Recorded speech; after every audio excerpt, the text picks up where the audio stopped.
Hello friends, आपका स्वागत है मेरे YouTube channel technical studio NGG में। फ्रेंड्स, हम इस वीडियो में स्टडी करने वाले हैं क्लास 12 के चैप्टर नंबर 2 सॉल्यूशन। वीडियो को एंड तक देखिए, वीडियो को स्किप मत कीजिए, वीडियो बहुत इन्फॉर्मेटिव होने वाला है। और यहाँ पे मैं लास्ट में इसके इंटेक्स क्वेश्चन को भी सॉल्व करूंगा और इसके एग्जाम्पल्स के थ्रू भी आपको समझाऊंगा। वीडियो शुरू करने से पहले अगर आप हमारे चैनल में नए हैं तो चैनल को सब्सक्राइब कीजिए, साथ ही बेल आइकन को प्रेस कीजिए ताकि आने वाली वीडियोस की अपडेट आपको मिलती रहे। तो हम शुरू करते हैं। बहुत सारे तरीकों से हम क्या कर सकते हैं कि सॉल्यूशन के कंसंट्रेशन को एक्सप्रेस कर सकते हैं। तो सबसे पहले नंबर पे क्या है, मास परसेंटेज। सेकंड नंबर पे वॉल्यूम परसेंटेज। थर्ड नंबर पे mass by volume percentage. Fourth number parts per million या पीपीएम। फिफ्थ नंबर पे mole fraction. Six molarity. Seven molality.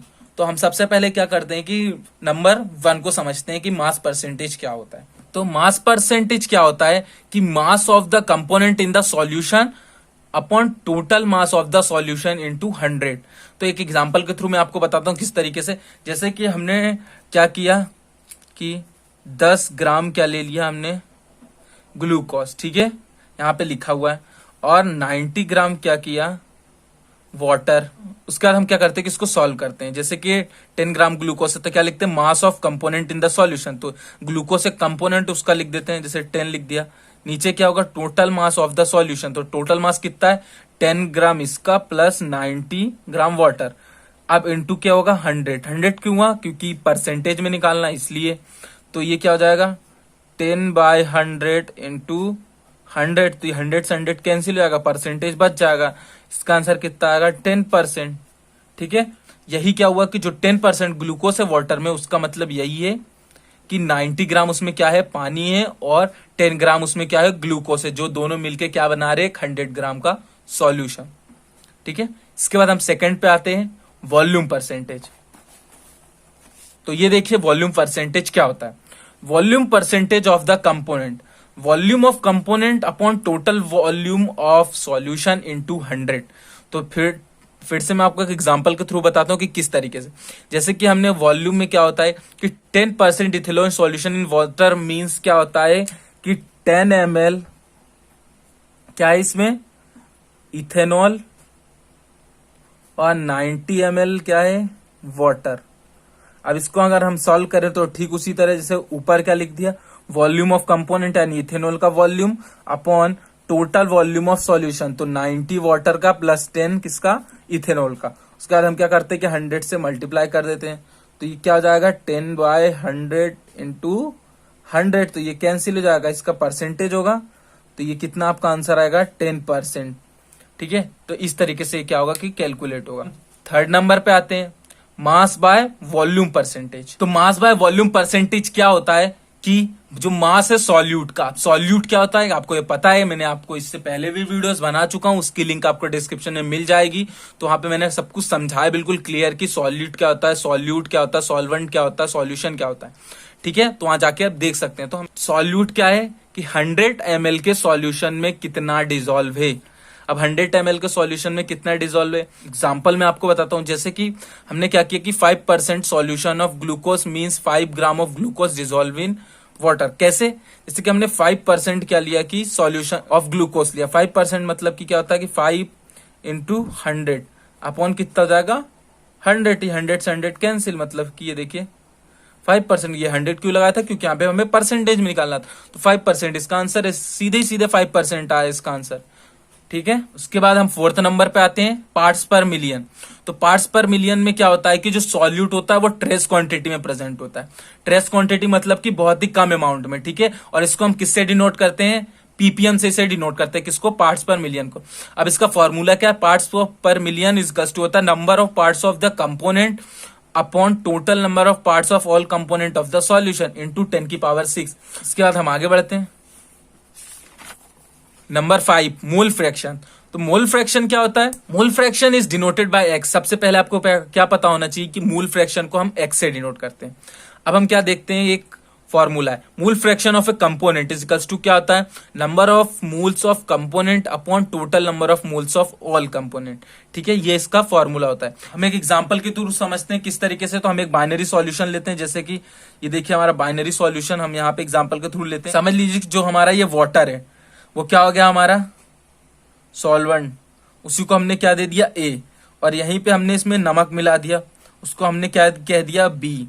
ठीक है, तो क्या होगा कि moles of water equals to क्या हो जाएगा Na, और moles of salt equals to क्या हो जाएगा Nb। तो ये हमारा Na और Nb क्या होगा, इसके मूल्स होगा। इसके बाद हम देखते हैं कि मूल फ्रैक्शन क्या होगा। तो मूल fraction of A will be XA। ठीक है, XA क्यों हुआ, क्योंकि हम X से डिनोट करते हैं मूल फ्रैक्शन को। तो ये देखिए क्या लिखा है, moles of A upon moles of A plus moles of V। हमें किसका फाइंड करना था, A का, इसलिए हमने A को ऊपर रखा। अब यहाँ पे देखिए हमें B का फाइंड करना है, तो B को ऊपर रखा और यहाँ पे टोटल। उसी तरीके से अगर हमें बहुत सारे का निकालना है, आई नंबर्स का निकालना है, तो क्या होगा कि हम Ni को ऊपर रखेंगे और 1 2 3 4 5 6 7 8 नीचे आई तक जाएंगे, यानी कि Ni upon summation of Ni। ठीक है, इसके बाद आपको एक चीज ये तो पता ही होनी चाहिए, जो मूल फ्रैक्शन किसी भी सॉल्यूशन का होता है वो हमेशा क्या आता है, 1 आता है। ठीक है, आप उसको कितना भी सॉल्व कर लें, अगर 1 नहीं आ रहा है मतलब कि आपने इसको गलत सॉल्व किया है। ठीक है, इसके बाद हम एक क्वेश्चन के थ्रू समझते हैं कि किस तरीके से मूल फ्रैक्शन को कैलकुलेट करते हैं। ठीक है, तो हमने ये एक क्वेश्चन लिया, अब हम इसको देखते हैं कि किस तरीके से कैलकुलेट करते हैं। तो क्वेश्चन क्या है, देखिए, कैलकुलेट द मूल fraction of ethylene glycol C2H6O2 in A solution containing 20% of ethylene glycol by mass. 20% of ethylene glycol दिया हुआ है बाय मास।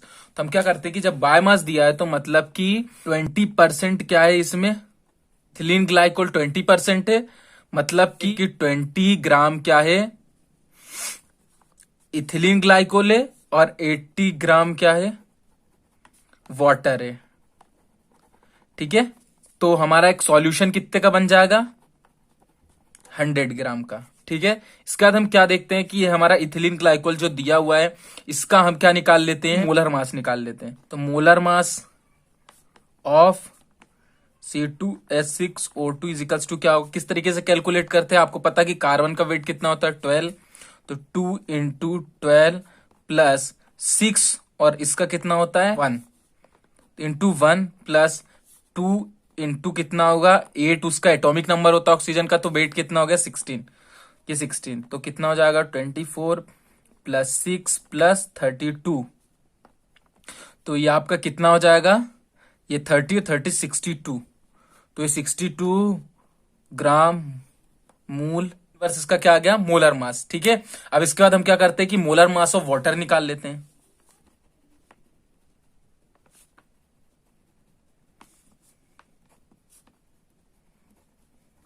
क्या होता है molar mass of water, H2O लिखा है, तो क्या होगा 2 इंटू 1 प्लस 16, मतलब कि 18 ग्राम मूल इनवर्स, ये आ चुका है।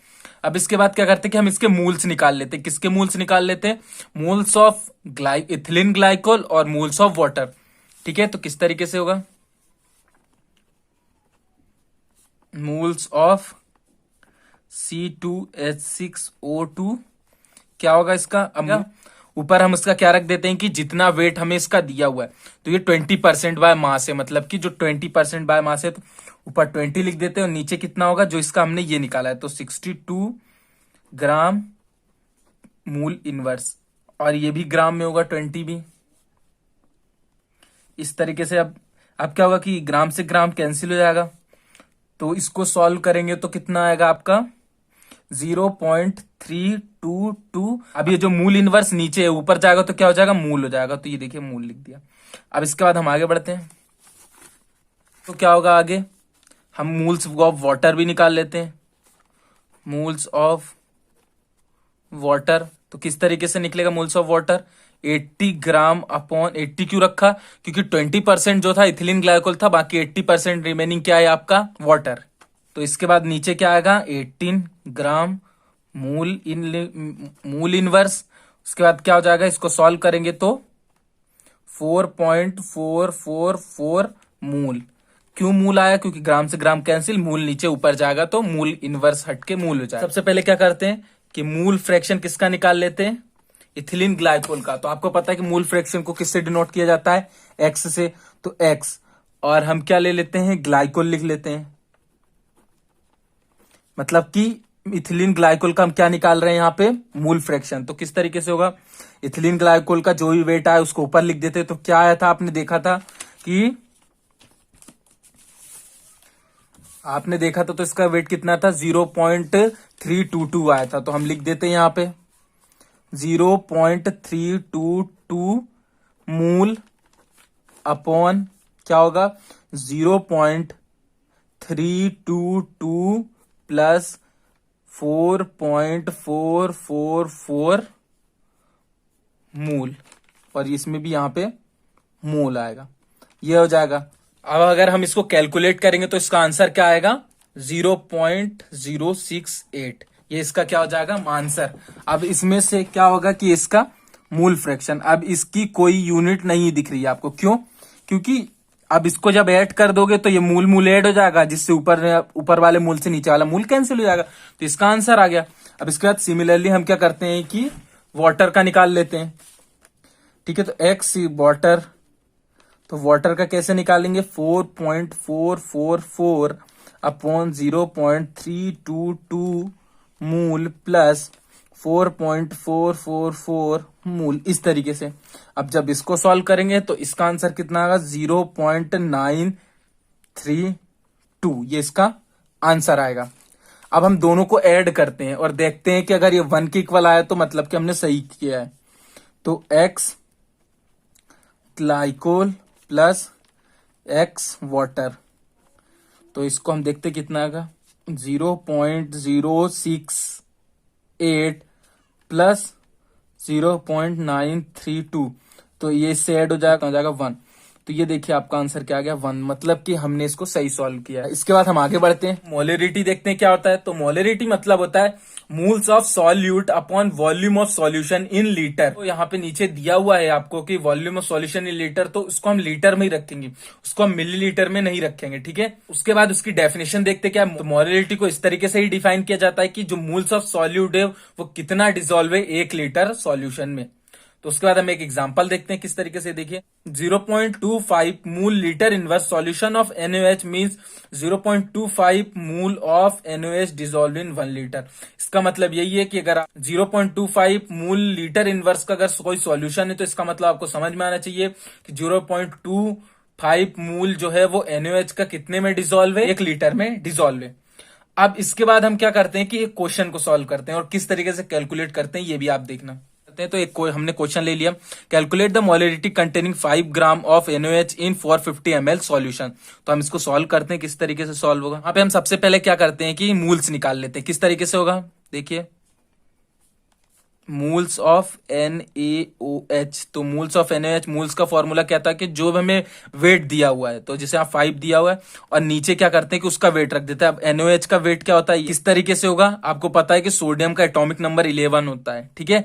तो एटॉमिक वेट कितना होता है इसका 23। उसके बाद ऑक्सीजन का एटॉमिक वेट कितना होता है 8, बट इसका एटॉमिक नंबर कितना होता है 16, और इसका एटॉमिक नंबर भी 1 और एटॉमिक वेट भी 1, तो ये 1।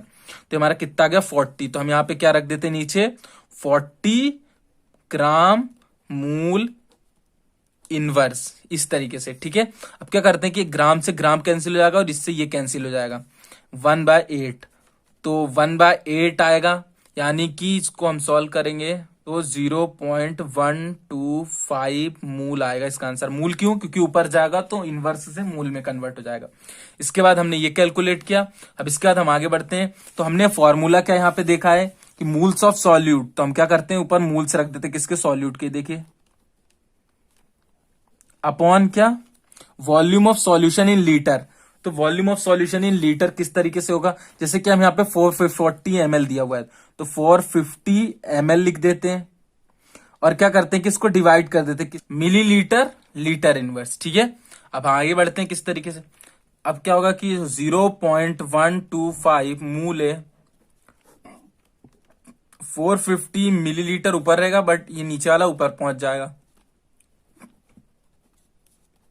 ठीक है। अब क्या होगा, किससे ये कैंसिल हो जाएगा और हम इसको सॉल्व कर लेंगे पूरा, तो इसका आंसर क्या आएगा 0.278 मूल लीटर इनवर्स। तो ये इसका क्या होगा आंसर होगा, ठीक है। अब आगे बढ़ते हैं हम, आगे की डेफिनेशन मोलरिटी। तो मोलरिटी क्या होता है, moles of solute upon mass of solvent in kg. तो यहां पे क्या हो रहा है कि मूल्स ऑफ सॉल्यूट है, ठीक है, यहां पे दोनों में सेम है, लेकिन नीचे क्या आएगा कि मास ऑफ सॉल्वेंट इन केजी, उसकी बात नहीं होगी, किसकी, सॉल्यूशन की बात नहीं हो रही, यहाँ पे सॉल्वेंट की बात हो रही है, ठीक है। बाद हम डेफिनेशन देखते हैं। तो मोलैलिटी किस तरीके से डिवाइन से कि number of moles of solute कितने में डिसॉल्व होना चाहिए, dissolve in 1 kg of solvent में। ठीक है, सॉल्यूशन में नहीं, यही चीज आपको ध्यान रखनी, सॉल्यूशन में नहीं, सॉल्वेंट में। ठीक है, तो यहाँ पे एक एग्जांपल है 1 मोल kg inverse solution of KCl means that 1 mole of KCl dissolve in 1 kg of solvent. मतलब कि सॉल्वेंट में कितना 1 मोल कितना KCl डिसॉल्व है, कितने में 1 kg ऑफ सॉल्वेंट। उसके बाद मुझे जहां तक पता है ज्यादातर लोग मोलैलिटी और मोलैलिटी में ही कंफ्यूज हो जाते हैं कि उसको हम समझे किस तरीके से, क्योंकि बार बार ये डेफिनेशन रिपीट होती है, डेफिनेशन में आप कंफ्यूज हो जाते हैं तो इसकी उसमें और इसकी उसमें लिख देते हैं। तो यहाँ पे मैं आपको सबसे सिंपल और शॉर्ट ट्रिक बताऊं। आप सबसे पहले क्या कीजिए कि अगर आपको मोलैलिटी दिख रहा है तो आप क्या आएगा दिमाग में कि लीटर। ज्यादातर लोग यही कंफ्यूज होते हैं कि मोलैलिटी लिखा है तो लीटर, और लीटर आपके दिमाग में आता है तो आप ये डेफिनेशन लिख देते हो, यही आपसे गलत हो जाता है। तो यहाँ पे क्या रखना है कि आप देखिए मोलैलिटी देखा आपने तो आप लीटर ध्यान में आएगा, उसका अपोजिट क्या है केजी। इस तरीके से आप इसको ध्यान में रख सकते हो। आप एक एग्जाम्पल के थ्रू, एक क्वेश्चन के थ्रू मैं आपको समझाता हूँ कि मोलैलिटी कैसे कैलकुलेट करते हैं। तो ये हमने क्या किया कि क्वेश्चन ले लिया, और क्वेश्चन क्या है, calculate molality of 2.5 gram of ethanoic acid 75 gram of benzene. तो यहाँ पे क्या देखिए कि यहाँ पे आपको सॉल्यूशन नहीं दिया है, यहाँ पे बेंजीन क्या दिया है, सॉल्वेंट दिया है। ठीक है, 75 ग्राम क्या है, यहाँ पे बेंजीन दिया हुआ है आपको, मतलब कि सॉल्वेंट दिया हुआ है। ठीक है, तो हम कैलकुलेट करते हैं। तो सबसे पहले क्या करेंगे कि हम मोलर मास निकाल लेते हैं, किसका, इथेनॉइक एसिड का। किस तरीके से होगा, यहाँ पे C लिखा है मतलब कि 12 होगा, आपको पता है। यहाँ पे हाइड्रोजन में 3 है तो 3×1, हाइड्रोजन का वेट 1 होता है। उसके बाद हम प्लस फिर 12 कर देते हैं। उसके बाद 16 + 16 + 1, तो इसको कैलकुलेट करेंगे तो कितना होगा, 12 और ये 12 + 3 + 12 + 16 + 16 + 1, तो 15 और 12 कितना होता है, 27, 27 और 1 28, 28 और 32 60, तो 60 ग्राम मूल लीटर इनवर्स इसका क्या आएगा, क्या आंसर आएगा इसका मूल। अब हम इसके बाद क्या करते हैं कि मूल्स निकाल लेते हैं, किसके, मूल्स ऑफ इथेनॉइक एसिड के। ठीक है,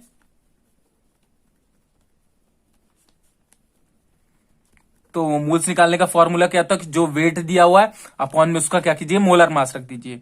तो 2.5 ग्राम अपॉन 60 ग्राम मूल लीटर इनवर्स, इससे ये कैंसिल हो जाएगा। तो इसका आंसर कितना आएगा, 0.0417 मूल। अब इसके बाद हम आगे बढ़ते हैं। तो आगे क्या होगा कि हमें मास ऑफ बेंजीन कितना दिया हुआ है, 75 ग्राम। तो हम इसको केजी कैसे निकालेंगे, ये देखिए आप, mass of benzene is equals to 75 gram divided by कितना होगा, 1000 ग्राम केजी इनवर्स। ठीक है, इससे क्या होगा कि ये डिवाइड होगा। तो ये हमारा कितना आएगा, 75 × 10⁻³ kg। ठीक है, केजी क्यों, क्योंकि ये ऊपर चला गया तो केजी में हो गया, और ये जो 3 है इसको हमने ऊपर इसको हमने क्या किया कि ऊपर भेज दिया तो माइनस में आ गया, और 3 0 है इसलिए 3 लग गया। अब इसके बाद हम क्या करते हैं कि हम फॉर्मूला देखते हैं किसका, ये देखिए मोलैलिटी का क्या फॉर्मूला है, moles of solid upon mass of solvent in kg. तो हम इसको पुट कर देते हैं बस।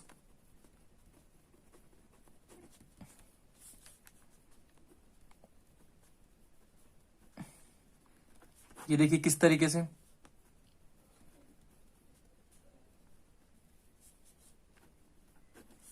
तो इसको हम सॉल्व कर लेंगे तो हमारा आंसर कितना आएगा, 0.556 मूल केजी इनवर्स। यहां रख के आ जाएगा मोलैलिटी आ जाएगी। ठीक है, क्या करते हैं किसके इंटेक्स क्वेश्चन को सॉल्व करते हैं। तो आते हैं हम एनसीईआरटी की बुक में और इंटेक्स क्वेश्चन नंबर 2.1 को देखते हैं। Calculate the mass percentage of benzene C6H6 and carbon tetrachloride CCl4 if 22 gram of benzene is dissolved in 120 gram of carbon tetrachloride। तो यहाँ पे हमें क्या फाइंड करना है, मास परसेंटेज। तो हमने क्वेश्चन देखा, उसका सॉल्यूशन पे आते हैं। तो 2.1 सॉल्यूशन। ठीक है, तो सबसे पहले हमें क्या करना होगा कि क्या निकालना होगा, मास परसेंटेज। ठीक है, क्योंकि इस क्वेश्चन में मास परसेंटेज फाइंड करना है। तो मास परसेंटेज ऑफ बेंजीन क्या होगा, आपने यहाँ पे फॉर्मूला देखा था, mass percentage in the solution upon total mass of the solution. तो यहाँ पे क्या आ जाएगा, बेंजीन का मास आ जाएगा, और नीचे क्या आएगा, टोटल। तो टोटल मास कितना देगा, 22 ग्राम प्लस 122 ग्राम किसका है, कार्बन टेट्राक्लोराइड का। उसके बाद हम 100 का मल्टीप्लाई कर देते हैं, ठीक है, ये इसका फॉर्मूला होता है। अब देखते हैं क्या होगा, इसको सॉल्व करेंगे तो 22 ग्राम अपॉन 144 ग्राम इंटू 100, और इसको जब हम सॉल्व करेंगे तो 15.28% क्या आएगा, इसका आंसर आएगा। इसके बाद हम क्या निकाल लेते हैं, मास परसेंटेज ऑफ CCl4 या कार्बन टेट्राक्लोराइड। तो इसका क्या होगा, 122 ग्राम upon 22 gram plus 122 gram into 100। तो इसका आंसर क्या आ जाएगा, 122 ग्राम अपॉन 144 ग्राम इंटू 100। तो इसका आंसर क्या आ जाएगा, 84.72%, ठीक है। ये आपका क्या हो जाएगा, आंसर हो जाएगा। अगर आप चाहें तो डायरेक्टली भी आंसर निकाल सकते हैं। कैसे आप डायरेक्टली आंसर निकाल सकते हैं, अगर ये आपने फाइंड कर लिया बेंजीन का, तो आप क्या कीजिए कि ये देखिए, मास परसेंटेज ऑफ CCl4 का अगर हमें इसका मास परसेंटेज डायरेक्ट निकालना हो तो किस तरीके से निकालेंगे, 100 माइनस 15.28 कर देंगे तो आपका कितना जाएगा, 84.72%। आप चाहे तो डायरेक्टली भी निकाल सकते हैं, ये शॉर्टकट मेथड होती है, ठीक है। बाकी आप ऐसे करेंगे तो ज्यादा अच्छा होगा।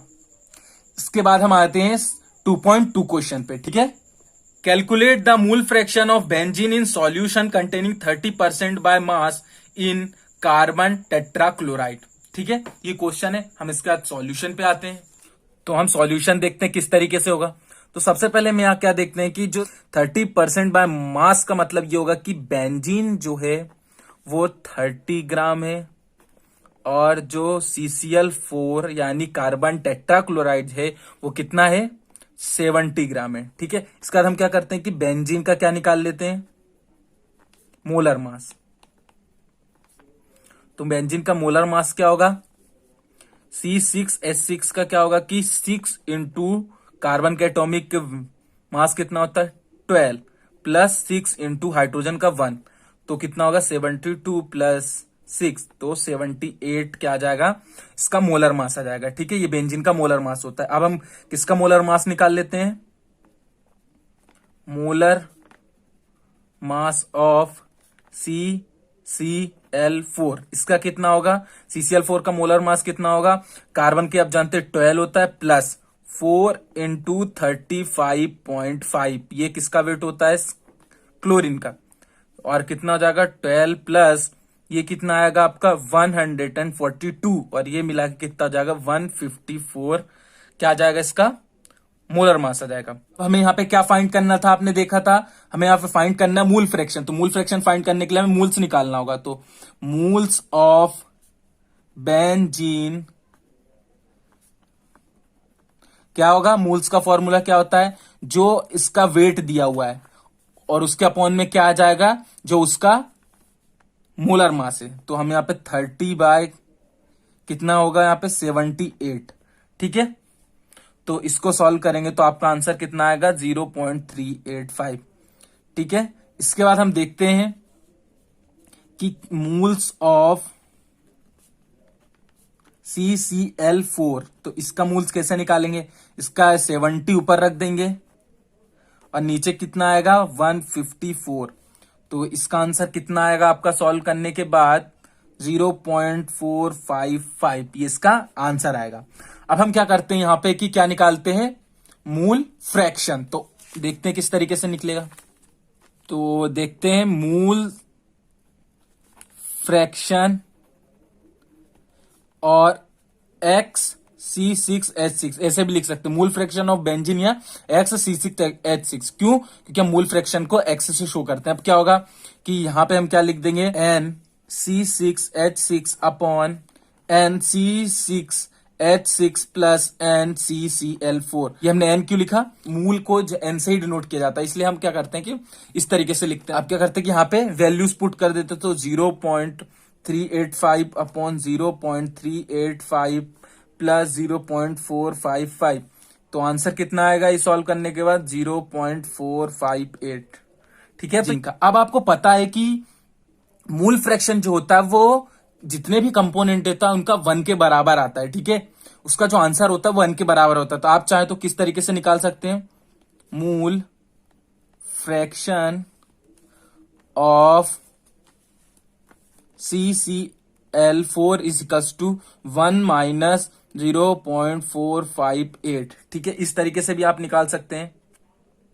तो इसका आंसर कितना आ जाएगा, 0.542। इसका क्या आ जाएगा आंसर, किसका, XCCl4 का। तो ये हमने क्या किया कि मूल फ्रैक्शन फाइंड कर लिया, किसका किसका, बेंजीन का और कार्बन टेट्राक्लोराइड का। इसके बाद हम आगे थर्ड क्वेश्चन पे आते हैं। Calculate the molarity of each of the following solution. A 30 gram of CONO3 का whole twice dot 6H2O in 4.3 liter of solution and 30 ml of 0.5 molal H2SO4 diluted to 500 ml।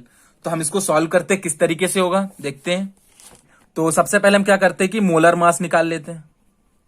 Molar mass of CONO3 2.6H2O। तो इसका आपको पता होना चाहिए कि इसका molar mass क्या होता है। तो इसका मोलर मास क्या होता है, 310.7 ग्राम मूल इनवर्स। ये क्या होता है, इसका मोलर मास होता है। अब हम देखते हैं कि मूल्स कैसे होगा। तो नंबर ऑफ मूल्स, तो मूल का फॉर्मूला आपको पता होना चाहिए कि क्या होता है। क्वेश्चन में हमें कितना दिया हुआ था, 30 ग्राम ऑफ CONO3.6H2O। ये जो हमें दिया था 30 ग्राम, तो हम 30 ग्राम हमारा क्या होगा कि ऊपर रखेंगे। तो हम 30 ऊपर रखेंगे और नीचे कितना रखेंगे, 310.7 ग्राम मूल। इस तरीके से होगा। तो ये सॉल्व करेंगे तो कितना आएगा, 0.0966। तो इसको सॉल्व करने के बाद ये आएगा, ठीक है। इसके बाद हम क्या करते हैं कि वॉल्यूम ऑफ सॉल्यूशन देखते कितना दिया हुआ है। तो हमें वॉल्यूम ऑफ सॉल्यूशन कितना दिया होता, 4.3 लीटर। तो 4.3 लीटर ये देख लेते हैं। अब मोलरिटी का फॉर्मूला क्या आता है, molarity is equals to mass of solute, ठीक है। ये जो है ये सॉल्यूट है, मास ऑफ सॉल्यूट अपॉन क्या होता है कि total mass of solution in litre. तो किस तरीके से पुट होगा, मोलरिटी इज टू 0.0966 अपॉन 4.3। ये क्या हुआ कि टोटल मास ऑफ सॉल्यूशन है और ये क्या हुआ कि मास ऑफ सॉल्यूट है, ठीक है। इसके बाद इसका आंसर क्या आएगा, 0.022 मोलल। और ये किस तरीके से आया, हमने यहाँ पे क्यों पुट किया, क्योंकि देखिए मैंने आपको यहाँ पे भी बताया था कि ये क्या है, मोलर मास ऑफ इसका, ये जो था डिसॉल्व था किसमें, 4.3 लीटर में। तो मतलब कि ये जो हो गया ये आपका मास ऑफ सॉल्यूट हो गया और ये जो है मास, टोटल मास ऑफ सॉल्यूशन हो गया। इसलिए हमने क्या किया कि इस फॉर्मूले में इस तरीके से पुट किया, ठीक है। तो ये हमारा क्या आ चुका है, आंसर आ चुका है। इसके बाद हम आगे देखते हैं बी को। तो किस तरीके से होगा हम देखते हैं। तो यहाँ पे 1000 ml of 0.5 molar H2SO4 contains H2SO4 is equals to 0.5 मोल, ठीक है। अब जो 30 ml of 0.5 molar H2SO4 contains H2SO4, ठीक है। अब क्या होगा कि देखिए किस तरीके से हम इसको निकालेंगे। तो 0.5 जो है ये हमें क्या दिखा है हमने कि H2SO4 का क्या है ये मोलर कंसंट्रेशन अपॉन कितना होगा 1000 इंटू 30 इज इक्वल्स टू 0.015 क्या आ जाएगा हमारा यहाँ पे मूल आ जाएगा, ठीक है। इसके बाद हम वॉल्यूम ऑफ सॉल्यूशन देखते हैं। तो क्या होगा, वॉल्यूम ऑफ सॉल्यूशन हमें कितना दिया हुआ है 500 ml, ठीक है। तो मतलब कि कितना हो जाएगा 0.5 लीटर। 0.5 लीटर कैसे होगा, हम इसको अगर 1000 से डिवाइड कर देंगे तो 0.5 आएगा, ठीक है। अब इसकी मोरलिटी देखते हैं कि क्या होगी। मोरलिटी इज इक्वल्स टू, आपने फॉर्मूला देखा था कि 0.015 अपॉन 0.5 क्यों आया, क्योंकि ये क्या है कि मास ऑफ सॉल्यूट, ये क्या है हमारा टोटल मास ऑफ सॉल्यूशन। तो इसको हम कैलकुलेट कर लेंगे तो हमारा आंसर कितना आएगा 0.03 मोल। उसके बाद हम क्वेश्चन नंबर 4 पे आते हैं। Calculate the mass of urea and NH2CONH2 required in making 2.5 kg of 0.25 molar liquid solution. तो ये हमारा क्वेश्चन, अब देखते हैं किस तरीके से सॉल्व होगा। सबसे पहले यहाँ पे क्या दिया है कि 0.25 मोलर लिक्विड सॉल्यूशन कितने में डिसॉल्व है, यूरिया का 2.5 kg में डिसॉल्व है। तो हम किस तरीके से इसको सॉल्व करते हैं। सबसे पहले जो ये 0.25 दिया है, इसका मतलब ये है कि ये क्या दिया हुआ है हमें, मोल्स ऑफ यूरिया दिया हुआ है। ठीक है, तो moles of urea is equals to क्या होगा, 0.25। अब इसके बाद हमें यहाँ मूल्स दिया हुआ है, हमें यहाँ पे क्या निकालना है कि यूरिया कितने ग्राम मिक्स है किसमें, सॉल्यूशन में, मतलब कि 2.5 kg जो है उसमें कितना हमें मिक्स है। तो हम उसको कैसे निकालेंगे, जैसे कि यहाँ पे हम देखते हैं moles of urea is equals to, formula क्या होता है, जितना वेट दिया होता है हमें देखते हैं बार बार, और नीचे क्या होता है कि मोलर मास। तो नीचे क्या जाएगा, मोलर मास ऑफ यूरिया। तो हम किस तरीके से निकालेंगे, देखिए ये हमें ये निकालना है। तो यहाँ पे क्या होगा कि 0.25 आ जाएगा इसकी जगह पे, इनटू कितना हो जाएगा, मोलर मास कितना होता है यूरिया का, ये हम निकाल लेते हैं। तो फॉर्मूला क्या था यूरिया का, लिखा हुआ है NH2CONH2। तो इसको हम कैलकुलेट करते तो 60 आएगा। तो इसको 60 मल्टीप्लाई कर देते तो यहाँ पे क्या जाएगा, तो हमें कितना आ जाएगा 15 ग्राम। तो यही हमें निकालना है। हमें हर क्वेश्चन में हम क्या देखते थे कि हमें यही मास दिया होता था, यही मास दिया होता था। हमने इसको यहाँ वेट लिख लिया है, हम इसको मास कर लेते हैं बार बार, क्योंकि देखिए यही मैंने इसको पहले, आप वेट क्यों लिया, क्योंकि मास बोलते तो आप बार बार कंफ्यूज आते, इसलिए। अब आप देखिए, आप इसको मास बोलिए, तो यही मास आपको दिया होता था हर बार, लेकिन यहाँ पे नहीं दिया तो हमने इसको निकाल लिया। अब इसके बाद हम आगे बढ़ते हैं तो क्या होगा कि हम मास ऑफ सॉल्यूशन निकालते हैं। ठीक है, किस तरीके से निकलेगा mass of solution, 1000 plus 15 is equals to कितना आ जाएगा,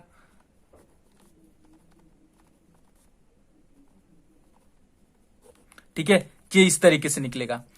अब हम आगे बढ़ते हैं तो क्या निकालना होगा कि जैसे कि ये हमने 0.015 kg जो निकाला है, ये यूरिया का सॉल्यूशन कितना कंटेन कर रहा है, 15 ग्राम ऑफ यूरिया। ठीक है, इसके बाद जो 2.5 kg ऑफ सॉल्यूशन है, ठीक है, 25 kg ऑफ सॉल्यूशन है, वो क्या कंटेन कर रहा है, यूरिया। तो इसको किस तरीके से फाइंड कर लेंगे, 15 divided by 0.15 into 2.5 is equals to, answer कितना आएगा। अब इसको सॉल्व करके देखते हैं। अब इस तरीके से हमने इसको पुट किया। अब यहाँ पे क्या करते हैं कि हम इसको सॉल्व कर लेते हैं। तो सॉल्व करने पे क्या आंसर आएगा, 37 ग्राम इसका क्या आ जाएगा, आंसर आ जाएगा। ठीक है, तो हमें यही निकालना था। अब इसके बाद हम आगे के क्वेश्चन में आते हैं। Question number 2.5, calculate molarity and mole fraction of potassium iodide if density of 20% mass by mass equals potassium is 1.202 gram millilitre inverse. तो हमने क्वेश्चन देखा, अब हम सॉल्यूशन पे आते हैं। इस तरीके से सॉल्व होगा, ये देखते हैं हम। तो सबसे पहले जो हमें 20% दिया उसका मतलब हम समझते हैं क्या होगा। तो 20% अगर मास बाय मास दिया तो उसका मतलब क्या होता है कि 20% एक्वा से किसका, KI का। ठीक है, कितने में है, 100 ग्राम के सॉल्यूशन में। इसका मतलब क्या हुआ कि 20 ग्राम क्या है, KI है, और 80 ग्राम जो रिमेनिंग बच रहा है वो क्या हो जाएगा, आपका सॉल्वेंट हो जाएगा। सॉल्वेंट हम यहाँ पे क्यों निकाल रहे हैं, क्योंकि हमें यहाँ पे मोलिलिटी निकालनी है। ठीक है, इसके बाद हम सबसे पहले क्या आते हैं, पहले नंबर पे। तो हमें सबसे पहले क्या फाइंड करना है, मोलिलिटी। तो मोलिलिटी का फॉर्मूला क्या होता है, moles of solute upon mass of solvent in kg. तो ये फॉर्मूला होता है, तो इसका हम सबसे पहले पुट करते हैं। तो अब हमें मूल्स ऑफ सॉल्यूट निकालना पड़ेगा। तो इसका मूल किस तरीके से निकालेंगे, इसका फॉर्मूला देखते हैं कैसे। तो सबसे पहले क्या होगा कि हम निकाल लेते हैं मूल्स ऑफ KI। तो KI का मूल्स कैसे निकलेगा, KI का मूल्स कैसे निकलेगा, तो ऊपर क्या होता है कि जो हमें वेट दिया हुआ है वो रखते हैं। ठीक है, तो हमने 20 ग्राम रख दिया, और नीचे क्या रखते हैं, जो इसका मोलर मास होता है। अब KI का मोलर मास कितना होता है हम ये फाइंड करते हैं। तो पोटेशियम का एटॉमिक मास होता है 39.10 प्लस आयोडाइड का क्या होता है 126.90। तो ये दोनों में कंबाइन होकर कितना 166। ठीक है, तो ये क्या हो गया इसका मोलर मास। ठीक है, अब यहां पे हम पुट कर देते हैं। तो यहां पे जब पुट कर देंगे तो 166 आ जाएगा।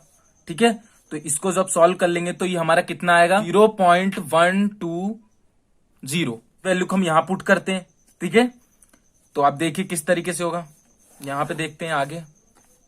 तो 0.120 upon mass of solvent in kg. तो mass of solvent in kg कैसे पुट करेंगे, जैसे कि हमारे यहाँ पे 80 ग्राम है, तो नीचे 1000 से क्या करेंगे कि डिवाइड कर देंगे। तो ये कितना हो जाएगा आपका 0.120 अपॉन 0.08, इस तरीके से होगा।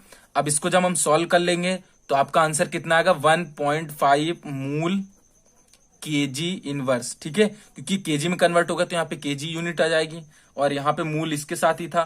ठीक है, अब इसके बाद हम क्या करते हैं कि दूसरे नंबर पे आते हैं। दूसरे नंबर पे हमें क्या फाइंड करना है, यहाँ पे मोलरिटी फाइंड करना है। तो डेंसिटी हमें कितना दिया हुआ है, सबसे पहले देख लेते हैं। डेंसिटी ऑफ सॉल्यूशन हमें कितना दिया हुआ है 1.202 ग्राम मिलीलीटर इनवर्स दिया हुआ है। ठीक है, तो हम वॉल्यूम ऑफ सॉल्यूशन निकाल लेते हैं, कितना होगा। तो वॉल्यूम ऑफ सॉल्यूशन कितना होगा 100 ग्राम का। क्यों, क्योंकि आपने देखा था 100 ग्राम 80 है और ये 20 है। ठीक है, और नीचे कितना रख देंगे हम। ठीक है, इस तरीके से होगा। अब जब हम इसको सॉल्व कर लेंगे तो हमारा आंसर कितना आएगा 83.2 मिलीलीटर। ठीक है, और अगर हम इसको लीटर में कन्वर्ट कर लें तो क्या आएगा 0.0832 लीटर। यह हमारा आ चुका है। अब आगे देखते हैं क्या होगा।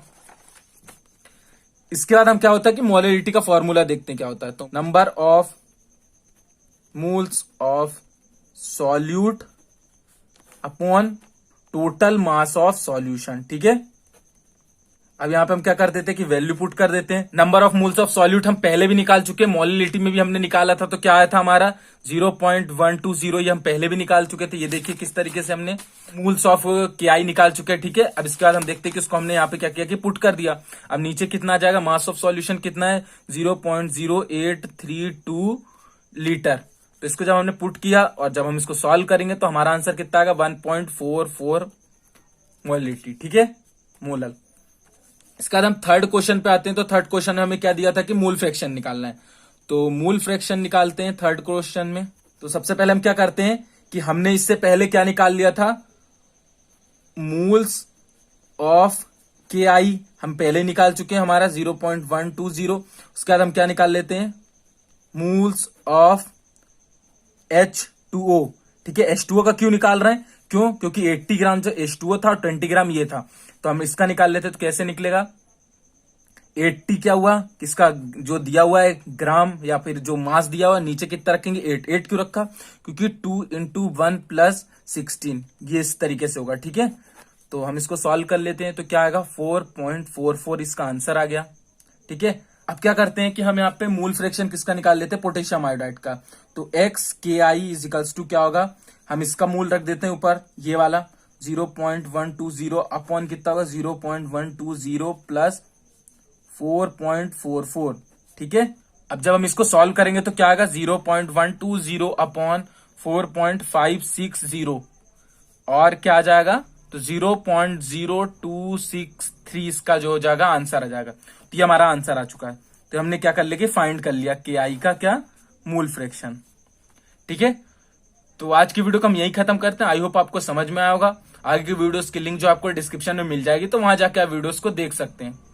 Make easy learn easy.